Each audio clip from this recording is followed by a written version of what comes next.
So we are going to go through that. So what, when, why, hormones involved. I've just realised I've just said all of them there, but that's fine. Hormones involved. There's 3 main training types that massively help to mitigate it. So we're going to talk through those. A little bit of sleep, a little bit on nutrition, and then just see if you guys have any questions, okay? So, what is it? It's called central adiposity, which I think is the best thing in the world. It just sounds so fancy, and I really enjoy it. So, central adiposity, essentially, it just means a collection of fat centrally, dead easy. When does it happen? It tends to happen more around perimenopause, menopause. Bearing in mind that perimenopause is the period before menopause. Menopause is actually only one day. It's the day you've gone 12 months without a period, and then that is it. You are menopausal at that point. Why it happens? It's a collection of everything to do with menopause, essentially. So it's all the hormones that change.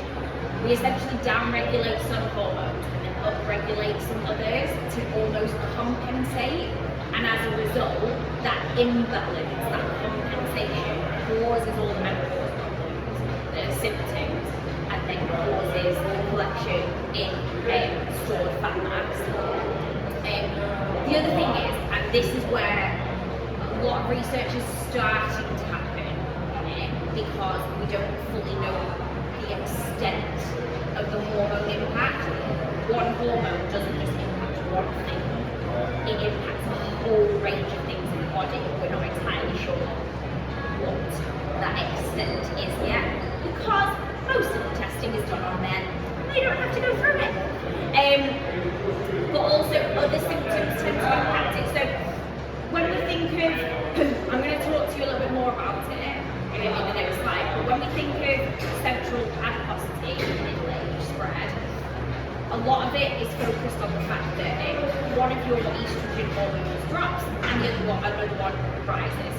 But actually what you tend to then find is, and you guys are probably an exception to it, a lot of people then who are menopausal change the way that they train because they think they should be doing lower impact things. They start to do more yoga, more Pilates, then the hot flushes happen, and it's like, okay, well, how can I exercise without getting too sweaty? So the way that we train changes as well. Also, we lose muscle mass as we get older, and that slows the metabolism down, so we don't utilize as much energy and we don't utilize our energy as much anymore. And also we get something called insulin resistance, where your body starts to not be able to use insulin as effectively, so it doesn't shunt glucose, sugar, away from our fat muscle. So this is why sleep is needed. It doesn't shunt glucose away from our bodies, it stores it instead. So there's elements of things that we can do within that to help.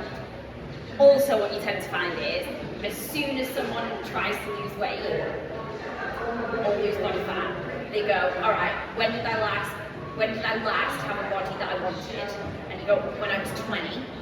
And then you go, right, what did I do at the age of 20? Oh, I went for a run.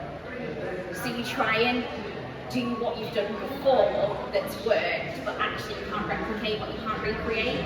So at the age of 20, you don't have the same hormones. You don't have the same financial situation, family situation, home situation. So actually you can't recreate that body because you can't recreate the instances, the situation, the environment and everything else that came with it. So doing what we've done before, the most common thing I hear from women wanting to lose this area is, well, it's worked for me before, but that doesn't mean it's going to work for you again. Yeah? So I'm not going to go too much into the hormones because we did that in the menopause chat, but essentially progesterone drops, so pretty much all of these drop. Yeah? So progesterone starts to drop until it gets a complete flat line. This happens sort of over the it varies entirely the perimenopausal period. Some people start at the age of 40, others at the age of 50. It can vary from 5 years to 10 years to 50. It can vary entirely. But essentially, as we get older, once our body says, okay, I'm done making children, it then starts to think about going through perimenopause, where progesterone starts to drop. Now, progesterone is a neurosteroid, so it keeps your brain healthy, which then means it impacts sleep, anxiety, depression, mood. So when you're, prime example, and I've said, baby, when you're lacking sleep, the last thing you then want to go and do is exercise. But also when you're lacking sleep, your body craves energy, and your body doesn't know the difference between needing energy in the form of sleep versus needing energy in the form of food. It goes, I need energy, where is the quickest way that I can get it?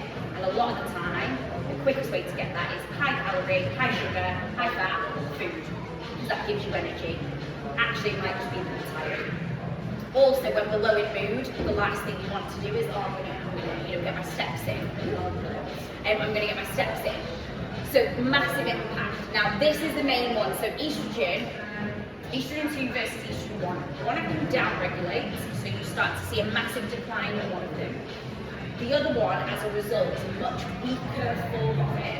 It up-regulates to try and compensate. Because estrogen is involved in so many things. It's involved in bone function, it's a neurosteroid, it helps with calcium uptake, it helps with muscle formation, it helps with an extent that we have no idea about. Your body physically cannot function without it. So what it does is it down-regulates E2 and it up-regulates E1. The problem with that is it's stored in abdominal fat. So unfortunately, it is just something that happens. Now, different women, different extents of it, because we're all different, we have different levels of hormones. When you have periods, some people experience really bad PMS symptoms, others don't. When you have perimenopause, some people experience really bad symptoms, other people don't. Our hormones are not the same person to person, they impact us differently. So the extent of this and the extent that the fat mass will be stored here all very vary, but what we do know is that the body upregulates E1 to help compensate for the fact that you're losing a different one, and that is stored in abdominal fat. Then we lose, so all females have testosterone, that starts to drop as well. Testosterone is a muscle building hormone, so if you've got less muscle building hormone, you've got less muscle, you've got lower metabolism, so you don't burn as many calories as quickly. Same with human growth hormone, it helps with muscle mass repair, bone function. If you've not got enough of that, that's starting to down-regulate, you don't maintain muscle as quickly as much, you don't maintain your metabolism as much. Melatonin is impacted in sleep, so same again, if sleep's impacted, you don't necessarily want to get up the next day and go to the gym. And then DHEA, I'm not going to try and pronounce it because it is the longest thing in the world, but it's impacted in stress. Yeah? So it causes the body to be more stressed, inflammation in the body. And when you are already a stressed being, we then don't want to add more stress, because then that's how we can get injured, that's how we can cause more disturbances in sleep, and so on and so forth. So what that ultimately means is we tend to do less exercise, less of the right exercise, energy levels are low, so we crave energy and food, motivation is low, we get increased insulin resistance, so our body doesn't utilise the food that we are consuming as well, results in collection of abdominal fat. So, now that I've severely depressed you, I'm going to show you what we can actually do to change this, because it's not all doom. There are things, okay? And the main things are, there's 3 types of training. Strength training, MIT training, which is moderate intensity interval training, and more active recovery, with a bit of balance work thrown in there, but it's also the balance of these 3. And same again, this is very person specific. So some people enjoy one type of training more than the other. And the best training to do is the one that you will enjoy, because it's the one that you'll actually do. Other people will need longer recovery from one of these to the other one. Other people will be able to recover really quickly. So it is very difficult for me to give you specific prescriptions. I am going to try, but it is still very personally specific. Now, I've put here RP of 6 to 8. 6 to 8. What that means is a rate of perceived exertion of 6 to 8. So if I were to tell you, whenever you're doing any form of strength training or MIT, which is moderate intensity interval training, are you working on a 6 to an 8 out of 10? Yeah? So like energy levels wise, so if you were doing, let's say for example, let's keep it really simple and say you're doing a squat, yeah? Out on a scale of 1 to 10, how hard is that squat for you? And if you're saying, oh, it's about a 4 or a 5, you know you need to either increase the weight or increase how many reps you're doing.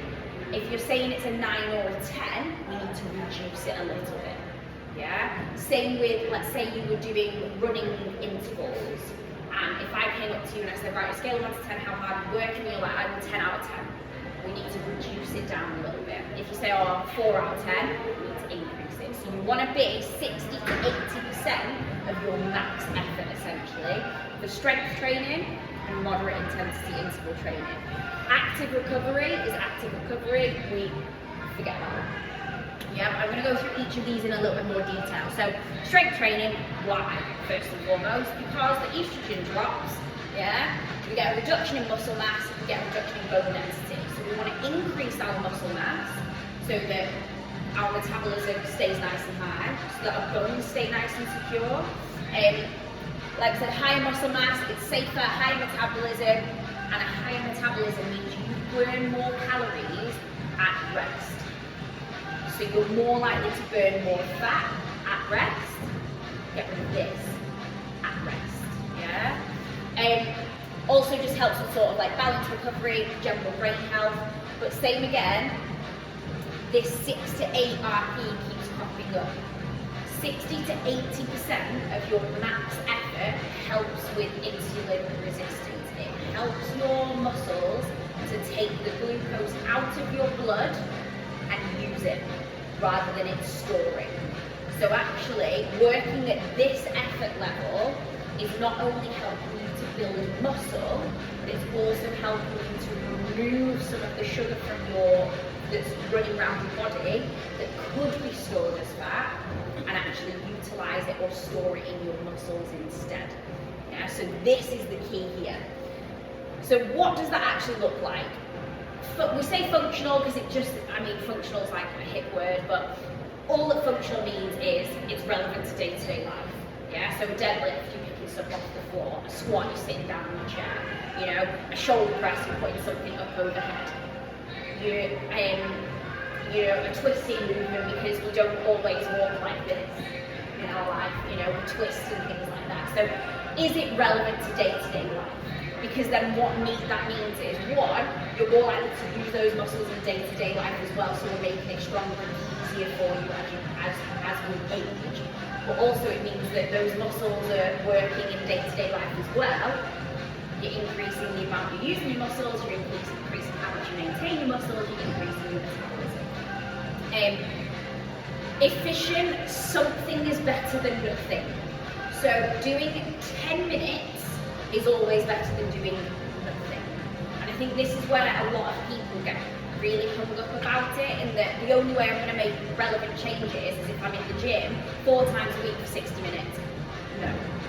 Because actually, if you say to yourself, right, I'm going to be in the gym 4 times a week for 60 minutes, and you make it once, versus if you say to yourself, right, I'm going to go for 20 minutes 3 times, yeah?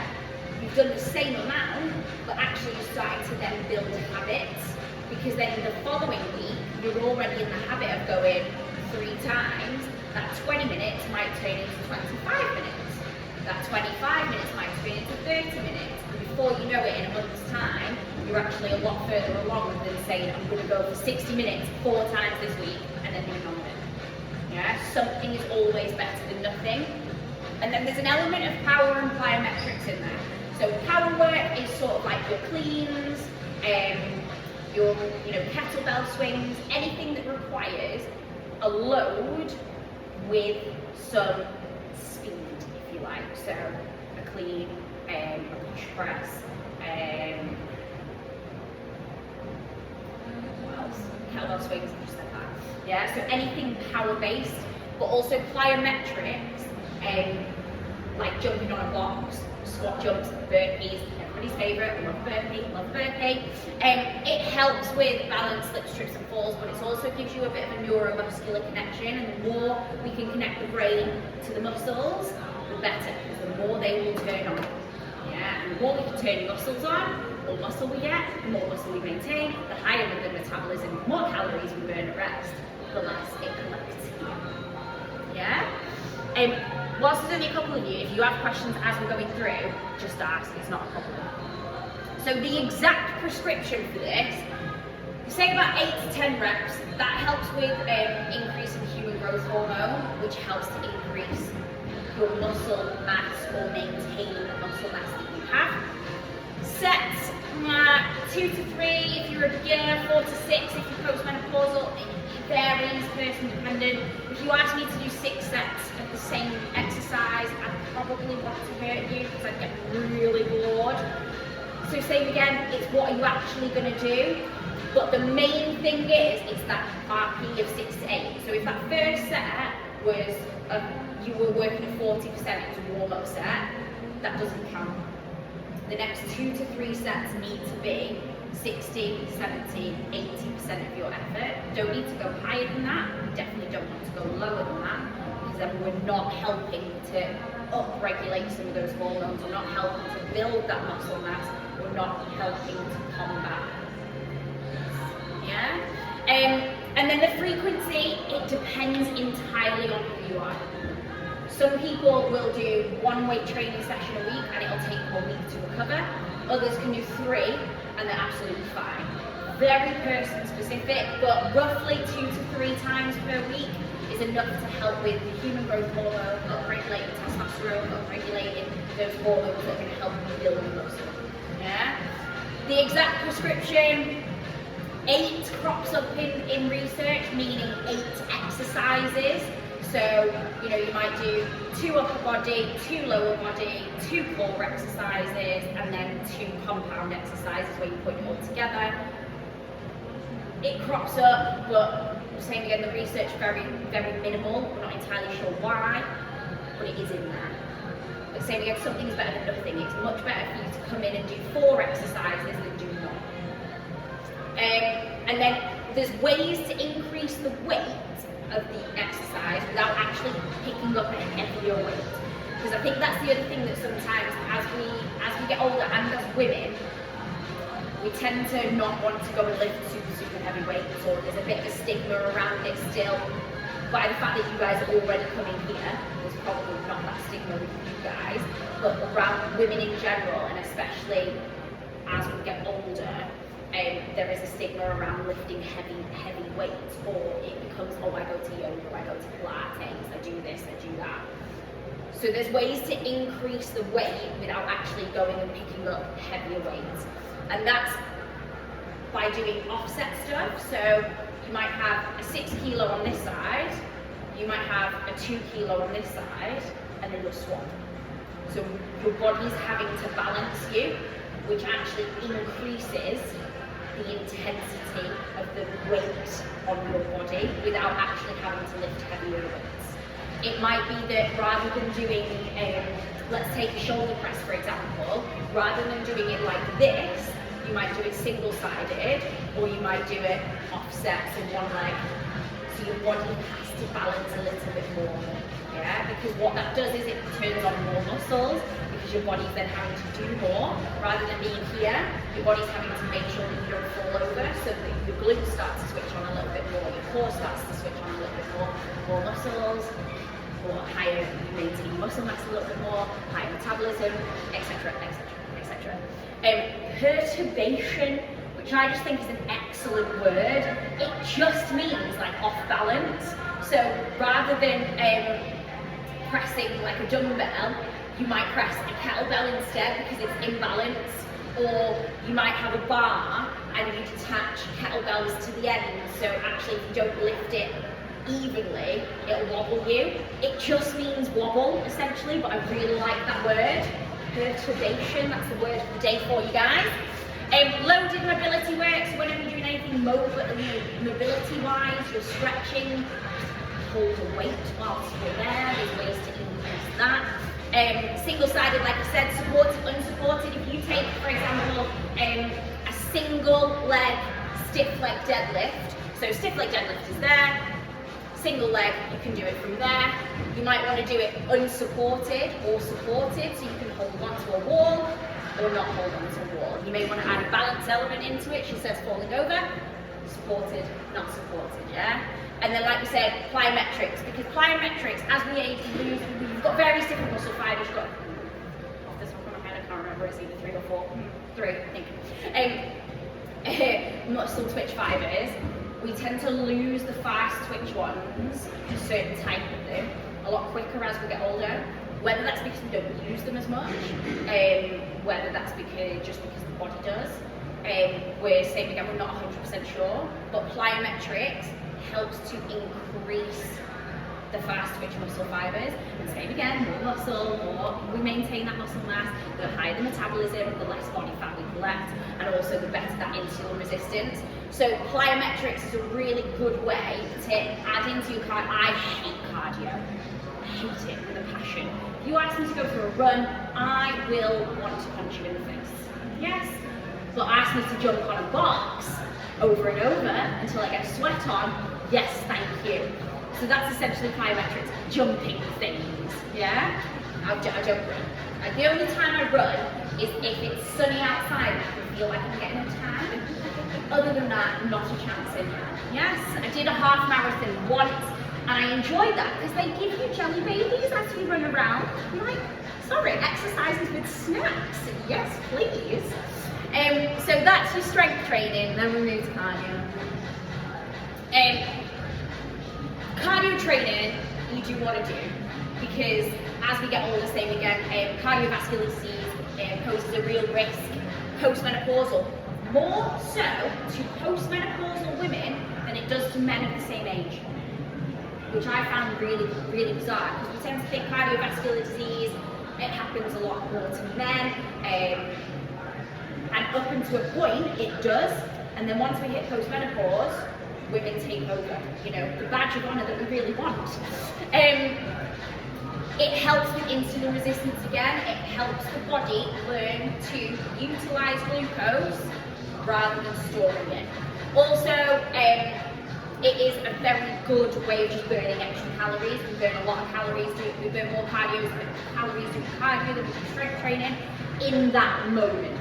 Strength training helps you to burn more calories throughout the rest of the day and during rest. Cardio training helps you to burn more calories there and then. So that's why when people say, 10 years ago I used to do running a lot and I lost loads of weight. Yeah, because you burn calories there and then, but the muscle mass you had when you were younger was then maintaining that calorie burn. Whereas now, yeah, you could go for a run and burn 300 calories, but actually the rest of the day you're not burning as much as what you did back then. So we need to increase your rest calorie burn, and the only way to do that is strength training, increase your muscle mass. Now with cardio training, this is where we come into MIT. So we don't want LISS, which is low intensity steady state cardio, i.e. going for a gentle 10k jog. Yeah? Unless you enjoy that, in which case, go for it, because we want to enjoy life at the same time. But if your primary focus is to help be more effective and more efficient in removing that central adiposity, this is the best type of cardio to do. MIT training, moderate intensity interval training. So same again, we're working towards that 60 to 80% for intervals. So I might say to you, right, you've got 45 seconds, jump on this box, and I'd come over to you after 45 seconds and say, how hard are you working? And you might say to me, oh, about a 9. Right, okay. We're going to reduce that interval down to 35 seconds then instead and give you more time to recover. Or you might come to me and say, oh, actually it was probably only about 5 out of 10. Right, okay, we're going to make the box higher. Yeah? So, still only aiming for that 65 to 6 to 8 RPE. Why? Low intensity steady state doesn't utilize glucose as much. It utilizes the carbohydrates that you've got there and then, but it doesn't cause a flux in glucose usage, so it doesn't help with insulin resistance. The other thing is HIIT training increases inflammation too much. It causes a little bit too much stress on the body. We don't recover as quickly, and as we get older, recovery is key to then be able to train again to maintain consistency to be able to remove this. Okay? Like I said, intervals is much better than endurance, helps with flux, but also it helps with hot flushes. So if we're experiencing hot flushes as we get older, doing interval training helps your body to cope with that, because it helps your body to learn how to cope with increases and decreases in temperature. So it's a really good one to do to help with other symptoms that then may impact your training. Because I know a lot of people who have said, oh, I don't like doing that type of training because I sweat loads. Yeah? Too much almost. Whereas this will help with that. So that's your cardio training, exact prescription, 20 minutes moderate intensity interval training, 6 to 8 RPE, mix of cardio and weight, all cardio if you're a cardio kind of person, whatever floats your boat, floats mine too, absolutely fine. Couple of times a week, same again, it's very person specific, it's person specific on how much time you've got, how much energy you've got, what you enjoy doing, what you don't enjoy doing. Me personally, I hate cardio, like I said, hate it. So I would rather tack it on to the end of a weight session than try and do a session of it on its own, because I'll be like, right, I'm going to go do my cardio session today, and then I never do it. I'm just going to do it. Whereas if it was on the end of a session that I'm already doing, probably more likely to do it. Some people love cardio, so they would maybe do it the other way around and say, right, I'm going to go do my cardio, but actually I'm going to do a little bit of weights in there, or I'm going to throw some weights in there as well. Very person specific. Rest and recovery. So we've done strength training, done MIT, rest and recovery. You need to let your body recover. Now, I use the Lego house analogy. Strap in, ladies and gents. This is going to blow your mind. It's not, but I think it's really funny. Your body is a Lego house. You didn't know this, but it is. It's a Lego house. Okay? And we're trying to build a better Lego house. And every time you exercise, you take some old bricks away, okay? And then rest and recovery helps to build those better bricks back up. So without this, you're just destroying your Lego house. And no one needs that in their life, yeah? So you can use the same, I use the same analogy for eating right, yeah? You're building a better Lego house. Every time we exercise, we strip down some of the old bricks, and then having the right nutrition helps you to build those bricks back up. Fun fact for you, like a mouse, nailed it. Stress is all about context though. So when we exercise, you put stress on your body, which causes inflammation.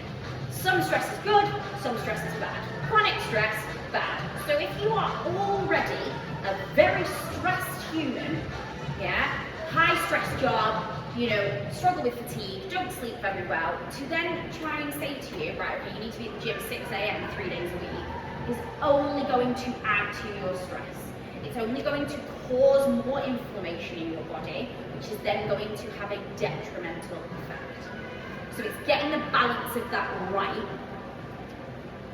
and which is a really difficult one, because sometimes, I mean, same here, life happens and we're tired.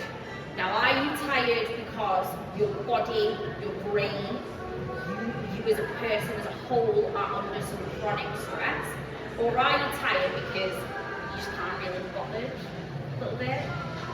It's often quite difficult to tell the difference between those two, because if you'd say to me right now, and a prime example this morning, I was going to come and do that class before this, I am exhausted, yeah? So I made the decision, I was going to have a little extra hour in bed, but I'll feel better going and training this afternoon for it, because I'm under chronic fatigue because I have a 5-month-old baby. But actually, once you've caught up with a little bit of sleep, you might have the motivation to do a little bit more. but not put the stress on yourself as well. So the exact prescription for rest is the hardest one to give. I can say to you, do 2 to 3 weight sessions a week, and either one extra cardio session or tack some cardio on to the end of your weight sessions. But how much rest you need in between, very, very, very different. And it also varies depending whether you're menopausal or perimenopausal or not even there yet. Because it will also depend on what stage in your cycle you're at, whether you're on your period, not on your period, whether, work is stressful. It's very, very difficult. It's one of those that you sort of have to be really honest with yourselves. And am I tired? Am I exhausted? Am I sore because I need the rest from exercise? Or am I tired? Am I sore because life is stressful at the moment? But that's where we can do active recovery. So that's where the yoga, the Pilates all come into play, weighted mobility. Throw some of that in on a day like that, and if the next day you feel better, great. Yeah, you know that you've given yourself the rest and recovery when you've needed it. If the next day you don't feel any better, you probably know it's a little bit more chronic and you need to give yourself a little bit more time in between. That's where getting your steps comes in, making sure that you're getting, whatever the target for steps that day is, making sure that you're drinking enough water. All of that is going to help with that inflammation, keep you moving. The worst thing you can do is stop moving altogether, because that is when you seize it. And then a bit of balance training. So same again, this is more from a neuromuscular point of view. As we get older, our brain, because estrogen and progesterone are neurosteroids, our brain to muscle connection goes a little bit haywire. So adding in some balance training, always really good. Same way you can do that when you're lifting weights, stand on one leg, yeah? Or in your mobility sections, or in a warm-up, for example. Do things one-legged, one-sided, that is all going to come into it. Or if you want to balance Tai Chi, Pilates, yoga, whatever, it just helps with that brain to muscle connection, and the more we can strengthen that when you are doing your weights, the more your muscles switch on straight away. The more muscle we're using, the more muscle mass we're building, the higher our metabolism goes. Yeah? Sleep and nutrition, sleep is crucial to everyone. I'm saying this speaking from example. It helps to flush the brain out. It literally washes the brain at night. So we get rid of all those toxins, we get rid of all those breakdowns. It helps the brain to recover, to repair. It helps your muscles to recover and repair. So getting enough sleep is crucial. I'm aware that is often a difficult one to do. One of the best things you can do to make your sleep a little bit better is put the phone, the TV, whatever away the last half an hour before you go to bed. And an interesting one is actually, I don't know whether you guys have got like watches or the Aura ring or stuff that like tracks your sleep. So my friend's got one, and she was saying to me, she's like, I'm getting loads of sleep. I'm going to sleep, and I'm getting like 10 hours, but I'm waking up feeling exhausted every single day. And I said to her, I said, what do you do before you go to bed? Oh, I just scroll on my phone. Right, so the blue light inhibits melatonin, keeps you awake for longer. You need melatonin to go to sleep and get into a deep sleep. When she looked at her, it was either a watch or an Aura ring or whatever, the first 90 minutes of her being asleep were not deep sleep. It wasn't helpful sleep. So yes, she was asleep for 9.5 hours, but the first 90 minutes of that was doing sweet effing because she'd been on the phone. Where actually, I said to her, try putting your phone down, good half an hour before you go to bed, and within 10-20 minutes of going to sleep, straight into deep sleep, woke up feeling more refreshed. I'm aware it's one of the hardest ones to do because a lot of us just sit there mindlessly on our phones at night and wait to de-stress, and we go literally, I do it all the time, yeah?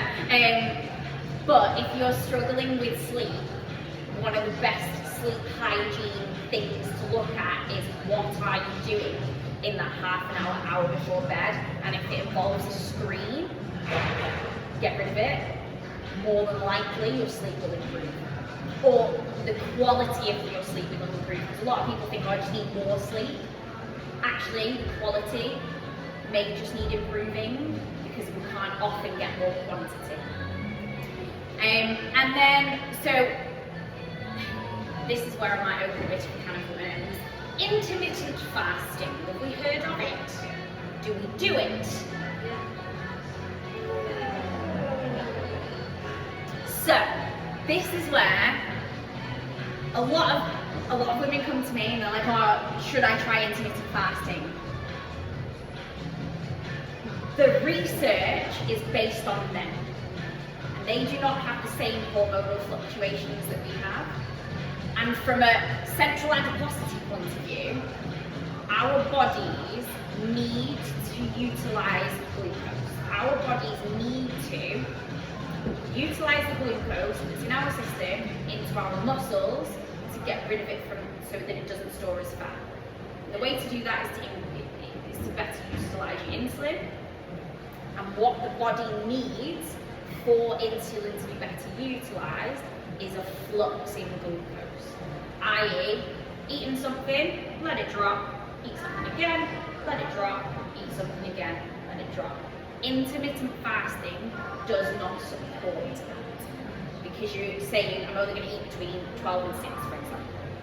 Yeah? Now for some people they say it works, it helps with energy levels, blah blah blah blah blah, and the way that it works from a weight loss point of view is that it's a calorie deficit essentially, because if you're eating well within that 12 to 6 gap, for example, 12 to whatever time, your calorie intake is lower than if you were allowing yourself a longer time period to eat. So from a weight loss point of view, the people that say that it works, that's usually why. But from an abdominal fat collection point of view, it does not support removing this because we need a flux in insulin, a flux in glucose to help be able to utilize that. There was one study, there's only ever been one study that they've done this on women, one, and actually, yeah, all the women lost weight that did it, but they lost lean tissue, they lost muscle. And as we found out, if you lose muscle, you burn less calories at rest, so it's harder to keep that weight off. So actually, what they found is time-restricted eating is better. All that means is 7 p.m, I don't eat anymore. Don't eat after 7 p.m, don't eat after 8 p.m, whatever that may be. Yeah, you still, wake up at 8 o'clock, have your breakfast, have a snack mid-morning, lunch, snack, tea. And the reason why that tends to work most is because I know what I do. I will happily sit and devour a bar of chocolate of an evening, because why not? Or at the moment it's wine, I've become a parent, give me a glass of wine anytime, yeah? That's when we tend to sit down, so that's when you tend to have a time to yourself, and that's when we tend to add in a few extra calories. So time-restricted eating from that point of view tends to work a bit better because you're setting yourself a bit of a cut-off, where at a time when you normally over-consume on higher calorie foods. But the research on intermittent fasting either shows that in women, it just reduces muscle mass, so it makes it harder to keep the weight off, and it doesn't support the loss of central adiposity. People find that there are other benefits, energy, blah, blah, blah, different things, but all the research that's done on it that is positive is done on women. And they have a much higher muscle mass, they have a hell of a lot less hormone regulations throughout the day, so it's a lot easier, and it helps to maintain muscle mass because they've got a lot more testosterone. Yeah, so all the research done, like I said, there was one study, and they found they lost weight, but they lost lean tissue muscle mass, so it was a hell of a lot harder to keep that weight off. So essentially, guys, central adiposity. You didn't tend to sleep? Yes. If you nap during the day, is that why? Oh my god, I love a nap. Oh, I'm such a fan of a nap. I'm so glad you asked that, because the amount of people that have said to me, you shouldn't nap. Actually, yes, you should. So, the key to this is, though, how long you nap for. It either needs to be less than 30 minutes, so you don't enter a full sleep cycle, or a full 90 minutes. so that you enter a full sleep cycle and come out the other side. And you also want to replicate sleep, nighttime sleep, in the sense of dark room, cool, get back in bed. That's what I do. Absolutely. Oh my God, I am such a fan of a nap. I love a nap. And not after 3 p.m. They say after 3 p.m. it can start to impact your evening sleep. But if you're doing a nap that finishes about 3 o'clock or before it, or just after, and is either 30 minutes or less, or 90 minutes, you're either not entering the full sleep cycle, so you're getting that little power nap, that little burst, or you're entering the full one and coming out the other side. That's why lots of my other half hates it, because he always thinks he feels really groggy coming out of it, and that is usually because he only has an hour, and you're waking up during the sleep cycle. Whereas if you went through it and came out of it naturally the other side, you wake up feeling a little bit better. Yeah? Big fan of a nap. Big fan. Yeah? But in general, ladies, central adiposity, many contributing factors. There's 3 main types of training that are going to help with that, and that is strength training, because it's going to increase your muscle mass. The more muscle we have, the more calories we burn at rest. Also helps with insulin resistance, so it gets the body better at utilizing glucose rather than storing it. Moderate intensity interval training, because it's the right amount of pressure on the body to utilize the glucose rather than store it, but not too much that it's causing extra stress and inflammation. Getting the right amount of rest and recovery in, because remember, you are building a Lego house. Yeah, and we want to build a better Lego house. But rest is person specific. Looking at your sleep quality rather than quantity is often the first place to go, your sleep hygiene. And intermittent fasting, the research out there, I'm very research driven, but it's also very person specific, so the research out there is very slim. The research out there on women is very slim, because we have periods and hormones, and researchers don't like that because it causes, challenges for them. So they prefer to do everything on men. But right now, also the other thing is, it's consistency, and it takes a lot longer. It does. You are not going to be able to do this in 4 weeks. Yeah, give yourself 6 months to make changes. Great, because that's the other thing from a calorie point of view.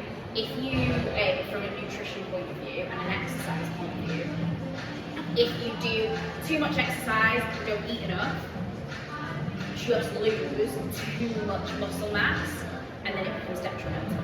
So it's getting the balance right of exercising enough that you can maintain muscle, build muscle, eat enough that you can do that, whilst also being a small enough calorie deficit that you can lose some body fat, but it's a lot slower.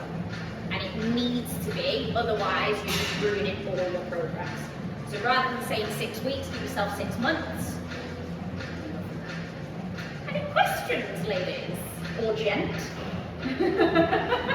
No? Fabulous. If you do have any questions, guys, if you want to, you can either take a picture of this, or if you've got your phone, follow me on either Instagram, Jem.theMammaCoach, or thefitness.co.uk, or drop me an email, because guaranteed you will have some questions later, or when you start to go into training next week, you're like, oh, actually, just drop me a message and I'll answer them as much as I can.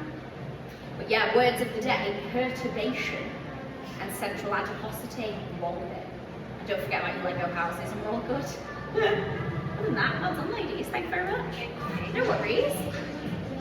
Oh, sorry, go for it. So Jem.theMammaCoach, or thefitness.co.uk, and then my email is Gemma with a J @thefitness.co.uk. And I also have a podcast called Fit as a Fanny. I think I'm hilarious. I do it with my cousin. It's all about female fitness. We talk about this on there as well. Yeah. I literally, when I came up with the name for that podcast, I was like, right, week off, day off, you are done. Thanks, guys.